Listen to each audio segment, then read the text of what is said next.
Shalom saudara yang kasih dalam Tuhan. Selamat berjumpa kembali dengan saya, Pastor Alexander Banat. Hari ini saya mau sampaikan pesan Tuhan yang terambil dalam Matius pasal 18 ayat yang pertama sampai ayat yang kelima. Saya akan bacakan buat saudara. Demikian bunyi firman Tuhan. Perikopnya, siapa yang terbesar dalam kerajaan surga?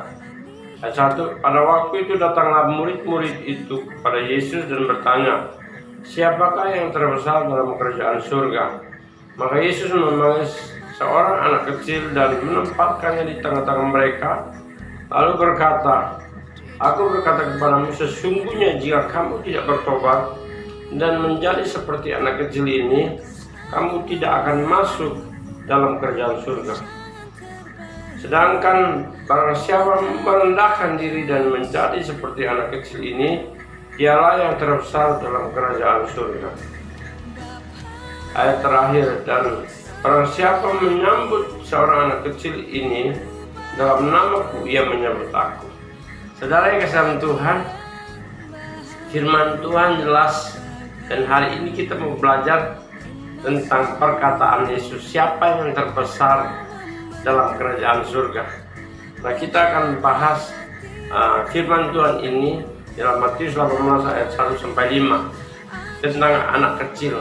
Yesus memanggil seorang anak kecil dan menempatkan di tengah-tengah muridnya dan berkata, kalau kau tidak bertobat dan menjadi seperti anak kecil ini, kau tidak masuk dalam kerajaan surga. Nah, kita mau belajar apa sih ciri-ciri anak kecil. Sebelum kita belajar ke sana, saya berikan tema kecanduan. Katakan amin. Saudara yang kasih Tuhan, apa sih ciri-ciri anak kecil? Saya percaya bahwa Bapak, Ibu, Saudara-saudari mengerti apa maksud Tuhan anak kecil. Masa kita yang udah besar tubuhnya ini menjadi seperti anak kecil? Nah, yang Tuhan mau itu sikap hati. Sikap hati dalam anak kecil itu kita akan belajar. Ada 4 hal yang saya mau sampaikan kepada saudara, Bapak, Ibu, Saudara kasih dalam Tuhan. Kita akan belajar yang ada 4 hal yang belajar tentang apa sih ciri-ciri anak kecil. Nah, kalau kita bicara anak kecil itu suka kecanduan. Nah, apa sih kecanduan? Kecanduan kata lainnya terbiasa, menjadi biasa, atau ketagihan. Nah, saudara yang kasih Tuhan, yang pertama, saya menulis ini, yang pertama, selalu mencari Bapak Ibunya. Nah, di sini Tuhan Yesus sedang menunjukkan kepada murid-muridnya bahwa kita harus punya hati atau sikap hati yang suka mencari. Katakan amin. Saudara yang kasih Tuhan, suka mencari siapa? Mencari Bapa di surga, mencari Yesus, mencari kebenaran. Kalau anak kecil suka mencari Bapak Ibunya. Kenapa? Karena dia sudah terbiasa. Waktu dia lahir itu cuma ada bapak dan ibunya, dan dia kenal betul suara jalannya, dia kenal betul. Makanya ketika dia dengar suara orang lain, bukan suara bapak atau ibunya, dia akan nangis. Makanya di sini yang pertama, selalu mencari. Dia akan selalu mencari dan mencari sampai dia menemukan bapak ibunya. Nah, kita juga harus belajar dari sikap anak kecil ini, harus selalu mencari siapa sih Yesus itu, siapa sih Allah itu, siapa sih. Terus kita belajar, makin kita kenal Bapa kita, dengar suaranya, kita harus cari di mana? Kita cari menurut firman Tuhan, kita harus cari. Kalau kata Yesaya 55 ayat 6, carilah Tuhan selama ia berkenan ditemui. Saudara yang Tuhan, Yesaya pun mendorong kita untuk mencari Tuhan.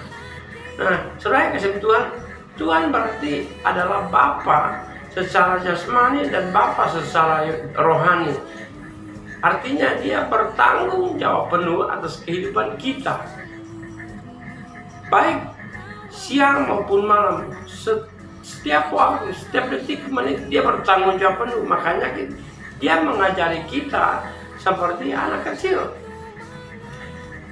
Nah, itu seperti Daud berkata, atau pemazmur berkata begini, lebih baik satu hari di pelataran-Mu. Selain Tuhan, pemazmur berkata bahwa lebih baik aku satu hari di pelataran Tuhan daripada 1000 hari aku di tempat lain. Maksudnya gimana? Daripada aku menyibukkan diri dengan yang lain satu hari saja. Bahkan Yesus berkata murid-muridnya, sanggupkah engkau berjaga 1 jam saja? Ketika dia balik berdoa, dia balik lagi, mereka sedang tidur. Saudara yang kasih Tuhan, ini Yesus sedang mengajarkan kita, murid-muridnya yang hidup di zaman sekarang ini tuh terus mencari Dia. Katakan amin. Kita harus terus mencari Dia, selalu mencari Dia. Seperti kebiasaan anak kecil ini, dia terikat, terbiasa, ketagihan dengan bapak ibunya. Dia nggak mau yang lain. Nah, saudara yang kasih Tuhan. Nah, yang kedua, di sini saya tulis di sini yang kedua, selalu ada di pangkuan. Nah, saudara yang kasih Tuhan, kenapa dia harus selalu ada di pangkuan bapak ibunya? Kalau enggak, dia nggak mau. Tidak boleh. Kenapa? Harus dia selalu di pangkuan bapak ibunya. Kalau nggak bapaknya, ibunya. Mari kita anak-anak Tuhan, anak-anak yang percaya kepada Yesus, percaya kepada Allah, kita harus cari. Kita pasti tahu siapa bapak kita, siapa yang bertanggung jawab. Nah, jangan sampai kita jatuh di tangan musuh yang kelihatannya baik tapi ujungnya binasa. Mari kita belajar, harus kita ada di genggaman tangannya. Yes, kita harus ada di genggaman tangannya. Contohnya Petrus itu menyangka Tuhan Yesus 3 kali. Apa yang hebat dalam Petrus? Nggak ada. Sama seperti kita juga, tapi dia terus berusaha dan akhirnya dia menemukan Kristus Yesus. Ketika dia mencari ikan semalam-malaman, Yesus datang berkata, maju agak dalam dan tebarkan jalan. Dan Petrus berkata, Tuhan, aku sudah semalam-malaman mencari ikan, tapi aku nggak dapat ikan. Karena Tuhan yang mengatakannya, aku akan melakukan. Akhirnya Petrus menebarkan jala juga, dan ketika ditarik dia kerasa di tangannya bahwa ikan sangat besar, sangat banyak, dan benar itu 2 perahu penuh mereka dapat ikan. Saudara yang kasih Tuhan, kita harus selalu ada di dalam genggaman Bapa di surga. Katakan amin. Jangan biarkan dirimu terpaku dengan lain. Kita harus terikat dengan Bapa di surga. Kita harus terikat dengan firman-Nya. Kita harus terikat dengan hadirat-Nya. Tanpa Dia, Yesus berkata, tanpa aku kamu tidak bisa berbuat apa-apa. Tanpa Yesus, benar kita tidak bisa berbuat apa-apa. Karena hanya Yesuslah yang bisa menolong kita, yang bisa memampukan kita untuk melakukan segala sesuatu. Yang ketiga, hal yang ketiga di sini saya catat di sini, Bapak Ibu sudah kasih Tuhan. Yang ketiga, selalu bersukacita atau selalu bahagia. Ketika dia sudah mencari Bapak, ketemukan Bapak ibunya, anak kecil itu akan duduk di pangkuannya. Nah, ketika duduk di pangkuan Bapak atau ibunya, dia mulai bergairah, bersukacita, bergembira, senang. Nah, saudara yang kasih Tuhan, harusnya kita di dalam Yesus juga kita harus senang. Kondisinya apapun itu, yang penting kita di dalam Yesus. Kenapa? Di luar Yesus kita nggak bisa berbuat apa-apa. Kita tidak bisa diselamatkan dengan perbuatan apapun juga. Saudara yang sama Tuhan, mari kita selalu bersukacita karena Yesus, ya, karena Yesus yang sudah memberikan kita sukacita. Seperti Paulus berkata, bersukacitalah. Sekali lagi kukatakan bersukacitalah. Paulus sedang mempraktekkan perkataannya, walaupun dia di dalam penjara, dia selalu bersukacita. Bahkan Raja Daud berkata, Tuhan adalah gembalaku, takkan kekurangan aku. Artinya dia merasakan, bukan dia hanya ngomong, merasakan bahwa Tuhan adalah gembala yang baik, yang selalu menuntun dia ke air yang tenang, membaringkan dia di padang rumput yang hijau. Saudara yang kasih Tuhan, mari kita belajar dari anak kecil ini. Karena pertanyaannya, siapa yang terbesar dalam kerjaan surga? Kita harus menjadi seperti anak kecil supaya kita dapat bagian dalam kerjaan surga. Apa itu? Harus selalu mencari dia, harus selalu di pangkuan Bapa. Yang ketiga, harus selalu bersukacita, karena bersukacita itu adalah firman, itu adalah kebenaran. Bersukacita akan membuat kita, fokus kita tertuju kepada Dia, bukan tertuju kepada masalah. Mungkin hari ini usahamu sedang turun atau keluargamu sedang kacau. Bersukacita karena Yesus sudah menolong. Yesus sudah menyelesaikan masalah di kayu salib. Saudara harus mengerti itu, bahwa Tuhan Yesus sudah selesaikan di kayu salib. Amin. Saudara yang kasih Tuhan, yang terakhir, saudara yang kasih Tuhan, dari ciri-ciri anak kecil itu ada 4 hal. Yang terakhir, selalu belajar. Nah, saudara yang kasih Tuhan, anak kecil yang dikatakan Yesus, ditempatkan Yesus di tengah-tengah muridnya, itu dia selalu belajar. Mari kita sebagai anak-anak Tuhan, anak-anak yang percaya kepada Yesus Kristus, harus selalu belajar.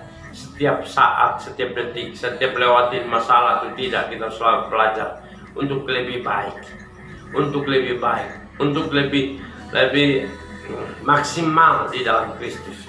Nah, saudara yang Tuhan, seperti kitab Amos, seperti kitab Amos pasal yang ke-5 ayat yang kitab Amos pasal yang ke-5 ayat yang ke-4, ya, dikatakan, carilah Tuhan, maka kamu akan hidup. Artinya kita harus bersukacita. Kalau kata Habakuk begini, Habakuk bilang, sekalipun pohon ara tidak berbunga, pohon zaitun mengecewakan, tapi aku bersorak-sorai untuk Tuhan. Selain kasih Tuhan, apapun keadaan kita harus selalu belajar. Dia selalu belajar. Ya, Nabi Habakuk selalu belajar dengan kondisi keadaan, bahwa Tuhan itu tidak terbatas dengan waktu. Tuhan itu tidak terbatas dengan keadaanmu. Dia akan selalu menolong kau. Karena dia sudah berjanji bahwa dia Immanuel. Artinya Immanuel itu Tuhan menyertai kita, bersama dengan kita. Jadi apapun keadaanmu, mulai hari ini bangkit dan nyatakan, bangkit untuk memberitakan Injil, atau bangkit untuk melakukan kebenaran. Jangan terpaku dengan keadaan, jangan terpaku dengan situasi yang sekarang terjadi. Bahwa saudara harus kembali fokus kepada Kristus, karena dialah jalan satu-satunya yang bisa memberikan jalan keluar. Mungkin kiri kanan sudah mentok, depan belakang sudah mentok, masih ada satu ke atas, yaitu Kristus Yesus pasti menolong kita. Ini firman Tuhan yang saya bisa sampaikan kepada saudara. Saya berdoa supaya lewat firman ini Bapak Ibu Saudara terdorong untuk kembali mencari Tuhan, tetap di dalam pangkuannya, ia tetap bersukacita dan tetap belajar setiap saat. Demikian firman Tuhan. Tuhan Yesus memberkati. Amin.